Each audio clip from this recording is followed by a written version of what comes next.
আঘাত করছে, এই প্রশ্নটা যদি দিতে পারতেন। ওনার সন্তান তো মারা গেছে, উনি আরো অনেক কিছু বলতে পারে, ওনার বলার অধিকার আছে। এবং ওই মুহূর্তে একটা মানুষ আরো কত কিছু যে বলতে পারে, ওনার যে বেঁচে আছে নিঃশ্বাস নিচ্ছে, এটাই আমার মানে মনে হয় যে অনেক কিছু।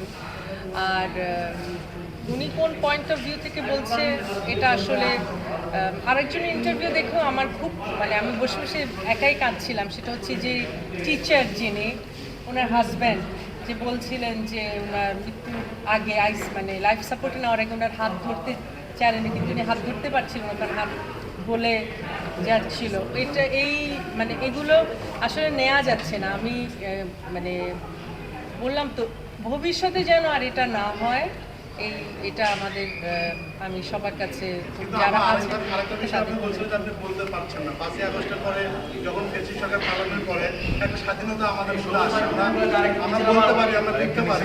আমি সেই পয়েন্টে বলিনি যে বলতে পারছি না, সেই পয়েন্টে বলিনি। আমি বলেছি আমি পুরোটা না জেনে বলবো না, সেটা বলেছি।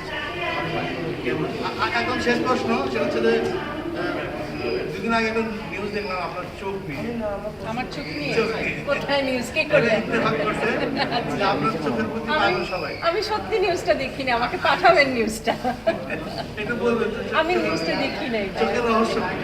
চোখের রহস্য আল্লাহকে জিজ্ঞেস করতে হবে, আল্লাহ বানিয়েছে চোখ। আমার মানুষের কোনো কিছুতে তো তার কৃতিত্ব নাই, কৃতিত্ব তো সৃষ্টিকর্তা।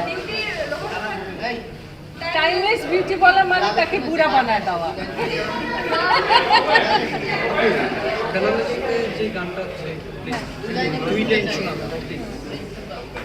বেলালের সাথে যে গানটা আসছে এটা আনরিলিজড গান, তো গাওয়া যাবে না,